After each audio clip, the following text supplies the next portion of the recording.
Dear students, आज जो हम लोग टॉपिक की स्टडी करेंगे उसका नाम है Saytzeff and Hofmann elimination, means orientation in E2 reaction. Elimination reaction में हम लोग ये देखते हैं कि इसमें दो तरह के प्रोडक्ट जनरली हमें प्राप्त होते हैं। एक तो ज़्यादा सब्स्टिट्यूटेड अल्कीन होता है, मोस्ट सब्स्टिट्यूटेड, और दूसरा जो होता है वो लीस्ट सब्स्टिट्यूटेड होता है। और ये देखा गया है कि अगर हेलो ग्रुप है तो मोस्ट सब्स्टिट्यूटेड अल्कीन हमें प्राप्त होता है, और अल्काइल क्वाटरनरी अमोनियम आयन है तो लीस्ट सब्स्टिट्यूटेड अल्कीन हमें प्राप्त होता है। तो ये देखें कि मेन जो फैक्टर इसमें है वो लिविंग ग्रुप है। यह डिसाइड करता है कि अल्कीन जो हमें मिलेगा वो ज़्यादा सब्स्टिट्यूटेड होगा या लिस्ट सब्स्टिट्यूटेड होगा। ये वैसे नेचर ऑफ अल्काइल हैलाइड पर भी डिपेंड करेगा और नेचर ऑफ बेस पर भी डिपेंड करेगा। तो इस बेसिस पर ये दो तरह के ये एलिमिनेशन स्टडी किए गए हैं। एक शेडजेफ एलिमिनेशन है और दूसरा हॉफमान एलिमिनेशन है। तो ये पहला हम लोग ये देखते हैं, ये शेडजेफ एलिमिनेशन। यहाँ देख रहे हैं कि ये सेकेंडरी अल्काइल हैलाइड है X, ये लिविंग ग्रुप है और इसको इथोऑक्साइड के प्रेजेंस में ये रिएक्शन कराया जाता है तो ये एलिमिनेशन रिएक्शन देता है। ये अगर X अगर ब्रोमो है तो 2-ब्यूटीन ये प्राप्त होता है और इसका परसेंटेज जो होता है वो 81 होता है। और अगर ये ट्राई मिथाइल अमोनियम आयन है तो ये 5% हमें अल्कीन प्राप्त होता है। तो इस तरह से हम लोग देखते हैं कि भाई ये जो नेचर ऑफ लिविंग ग्रुप है वो डिसाइसिव फैक्टर है। ये जो इसका फॉर्मेशन है अल्कीन का, इसका ये मैकेनिज्म के द्वारा हम लोग ये समझ सकते हैं। यहाँ देखते हैं कि ये X है और इससे जो जुड़ा हुआ है वो अल्फ़ा कार्बन होता है और पास वाला कार्बन बीटा कार्बन है। और ये देखते हैं कि ये दोनों तरफ है, ये बीटा कार्बन ये और इधर। तो ये जो इथोऑक्साइड बेस है ये कहाँ से प्रोटॉन लेगा और ये प्रोडक्ट ये किस तरह से बनेगा। तो हमने देखा कि जो E2 जो पाथवे होता है, जो रिएक्शन मैकेनिज्म होता है वो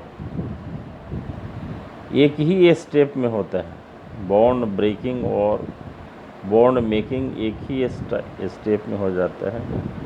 तो ये देखते हैं कि जो ट्रांजिशन स्टेट यहाँ पर है इसमें स्टेबलाइजिंग फैक्टर जो होता है वो अल्काइल ग्रुप होता है।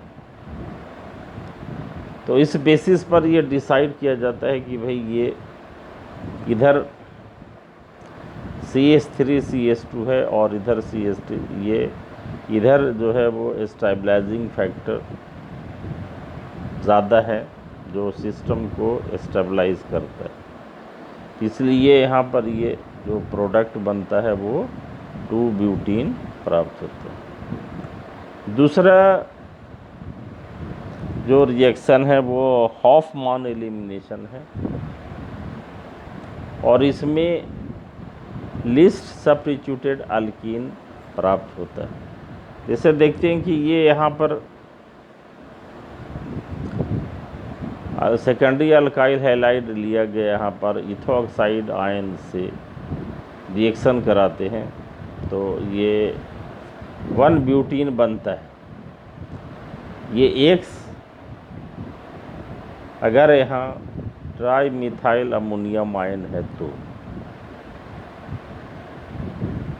अब देखते हैं कि ये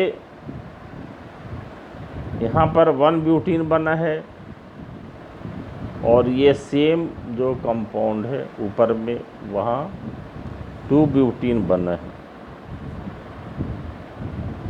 ये कारण क्या है? यहाँ जो मेन डिसाइडिंग फैक्टर यहाँ है वो लिविंग ग्रुप है। तो ये देखते हैं कि ये लिविंग ग्रुप जो है कौन सा है? ये ट्राई अल्काइल अमोनियम आयन यहाँ पर है। अब देखते हैं कि ये जिसे ट्राई मिथाइल अमोनियम आयन है उससे ये दोनों तरफ ये बीटा प्रोटॉन है, बीटा कार्बन से जुड़ा हुआ है, और ये जो लेफ़्ट साइड में है वो मिथाइल ग्रुप से यहाँ ये जुड़ा हुआ है, और इधर हाइड्रोजन एटम से है ये। तो देखते हैं कि मिथाइल ग्रुप का जो प्लस आई इफेक्ट है तो ये H एटम से ये ज़्यादा है, इसलिए जो मिथाइल ग्रुप से जो यहाँ पर ये प्रोटॉन जो गाइड हो रहा है वो लेस एसिडिक होगा due two plus I effect of methyl group. और ये राइट साइड में जो ये हाइड्रोजन एटम है, हाइड्रोजन 1, यहाँ पे ये मोर एसिडिक है, क्या है कि यहाँ पर जो इंडक्टिव इफेक्ट है वो मिथाइल ग्रुप के कंपैरिजन में कम वर्क करता है, इसलिए ये प्रोटॉन बेस के द्वारा लिया जाएगा, और रिजल्ट क्या होगा? ये 1-ब्यूटीन प्राप्त होगा। तो ये it is tri methyl ammonium ion या ट्राई अल्काइल अमोनियम आयन जो डिसाइडिंग रोल यहाँ पर अदा कर रहा है कि भाई ये कौन सा अल्कीन बनेगा। तो इस तरह से हम लोग देखते हैं कि ये हॉफमैन में हमें लीस्ट सब्स्टिट्यूटेड अल्कीन मिलता है। उसका मुख्य कारण है लिविंग ग्रुप। तो ये डिसाइडिंग फैक्टर हुआ जिसके बेसिस पर ये अल्कीन मिलता है। देखिए दूसरे तरह का यहाँ ये जो यहाँ लिया गया है ये quaternary ammonium tetra alkyl quaternary ammonium ion. देखते हैं कि एक तरफ ये इथाइल ग्रुप है, दूसरे तरफ प्रोपाइल ग्रुप है और 2 मिथाइल ग्रुप। अब देखते हैं कि ये जो ऊपर इथाइल ग्रुप है उसमें क्या होता है? ये हाइड्रोजन सिग्मा बॉन्ड के थ्रू इलेक्ट्रॉन दे सकता है जो ये सबसे मिनिमम होता है, और नीचे में जो प्रोपाइल ग्रुप है उससे जो मिथाइल ग्रुप यहाँ जुड़ा हुआ है ये प्लस आई इफेक्ट के थ्रू ये इलेक्ट्रॉन डोनेट करता है। इसलिए जो हाइड्रोजन नंबर 2 लिखा हुआ है ये लेस एसिडिक हो जाएगा, और रिज़ल्ट क्या होगा? ये जो बेस यहाँ पर अप्रोच करता है तो इथाइल ग्रुप वाले के ऊपर जो हाइड्रोजन नंबर 1 है वहाँ से प्रोटॉन रिमूव करता है, और ये जो सिग्मा बॉन्डेड इलेक्ट्रॉन है वो कार्बन कार्बन के बीच में आ जाता है और ये इस तरह से इथिलीन यहाँ पर प्राप्त होता है। तो देखते हैं कि ये it is the leaving group which decides the formation of algae। तो यहाँ पर ये मैकेनिज्म से क्लियर है कि भी ये जो हॉफमैन एलिमिनेशन है तो इसे ये समझाया गया कि भाई इसमें लिस्ट सब्स्टिट्यूटेड एल्कीन हमें क्यों प्राप्त होता है और ये जो सेड्जेफ प्रोडक्ट है यहाँ पर ये इसका परसेंटेज काफ़ी कम होता है या नहीं के बराबर होता है। उसी तरह से हम लोग देखते हैं कि अगर जो बेस है अगर बल्कि है तो जो सब्स्टिट्यूटेड एल्कीन होगा उसका परसेंटेज कम होता जाएगा, यानी लिस्ट सब्स्टिट्यूटेड एल्कीन ज़्यादा बनेगा, यानी हॉफमैन जो प्रोडक्ट होगा वो ज़्यादा बनेगा। देखिए यहाँ ये इथोक्साइड आयन है, फिर ये ट्राईमिथाइल, ये 3 मिथाइल ग्रुप जुड़ा हुआ है और फिर इथाइल ग्रुप लग गया। तो जैसे जैसे ये इथोक्साइड आयन से 30% हॉफमैन प्रोडक्ट बना है, इसका मतलब सेड्जेफ जो प्रोडक्ट है वो 70% बनेगा। और लेकिन जैसे ही ये यहाँ पर ये 3 मिथाइल ग्रुप आ गया, बल्कि ग्रुप है, तो यहाँ ये जो हॉफमैन प्रोडक्ट है वो 72% बन गया और इसका मतलब जो सेड्जेफ प्रोडक्ट है वो 28% ही बना है। अगर और बड़ा ग्रुप इथाइल ग्रुप यहाँ लिया गया है तो यहाँ पर ये 78% हॉफमैन प्रोडक्ट बना है, इसका मतलब 22% ही सेड्जेफ प्रोडक्ट बना है। इस तरह से हम लोग देखते हैं कि ये जैसे जैसे बेस जो है बल्कि होता जाएगा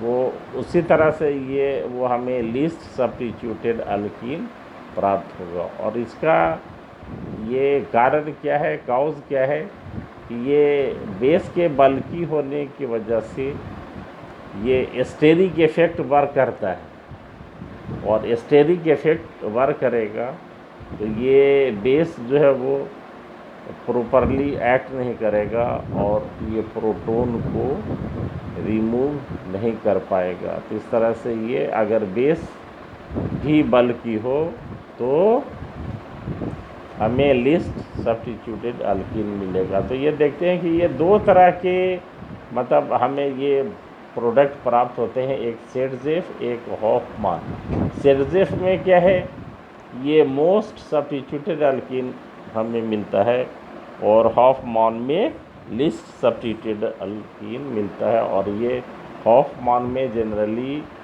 जो है वो क्वाटरनरी अमोनियम आयन का ये सॉल्ट होता है और सेड्जेफ में जनरली हैलो ग्रुप होता है और मोस्टली ब्रोमो ग्रुप होता है। तो वहाँ पर ये सेड्जेफ प्रोडक्ट हमें मिलता है। तो ये ध्यान रखना है कि जो ये नट सेल की जो सेड्जेफ प्रोडक्ट है वो हमें ये मोस्ट सब्स्टिट्यूटेड एल्कीन मिलेगा, ये ज़्यादा स्टेबल होगा और ये मेनली डिपेंड करता है ये नेचर ऑफ बेस। और हॉफमैन प्रोडक्ट में लिस्ट सब्स्टिट्यूटेड एल्कीन बनता है, ये टेट्रा अल्काइल अमोनियम आयन की वजह से यहाँ मिलता है। तो ये इस तरह से ये दो तरह के हमें प्रोडक्ट 2 एल्कीन मिले हैं। इसको हम लोग बोलते हैं orientation in E2 reaction. Generally ये E2 रिएक्शन के थ्रू ये प्रोसीड होता है। Bond breaking on bond making साथ साथ होता है, इसलिए ये जनरली E2 रिएक्शन के थ्रू प्रोसीड होता है। जैसे E1 रिएक्शन के भी थ्रू ये सेड्जेफ प्रोडक्ट प्रोसीड हो सकता है।